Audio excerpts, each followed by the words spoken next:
তাহলে কি Roman range undisputed টাইটেলটি হারতে চলেছেন? কোডি রোডস কি রোমান রেঞ্জকে হারিয়ে নতুন আনডিসপিউটেড ডাব্লিউডাব্লিউই ইউনিভার্সাল চ্যাম্পিয়ন হবেন? আপনারা যেমনটা জানেন, রেসলমেনিয়ার দ্বিতীয় রাত্রের মেন ইভেন্টে রোমান রেঞ্জ এবং কোডি রোডসের আনডিসপিউটেড ডাব্লিউডাব্লিউই ইউনিভার্সাল চ্যাম্পিয়নশিপ ম্যাচটি অফিসিয়ালি কনফার্ম করা রয়েছে। সেখানে ব্লাড লাইন রুলসে ম্যাচ অনুষ্ঠিত হবে।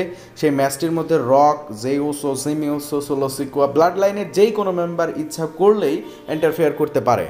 তবে বর্তমান যে রিপোর্টস এবং আপডেটগুলো পাচ্ছি সেগুলো অনুযায়ী আমরা অনেকটাই ধারণা লাগাতে পারছি বা বুঝতে পারছি রোমান রেঞ্জের এই লম্বা সময়ের টাইটেল রেন হয়তো বা শেষ হতে চলেছে।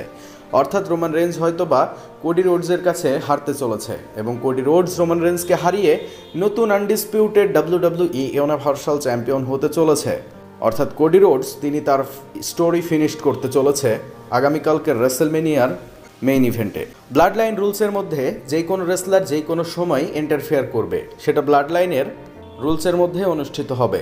তবে যতটা জানা যাচ্ছে, রোমান রেঞ্জের ভাই দ্য রক রোমান রেঞ্জকে ধোকা দিবেন। রোমান রেঞ্জকে ধোকা দেবার কারণে রোমান রেঞ্জ তিনি সেই টাইটেলটি হেরে যাবে এবং টাইটেলটি হারার কারণে কোডি রোডস তিনি নতুন চ্যাম্পিয়ন হবে।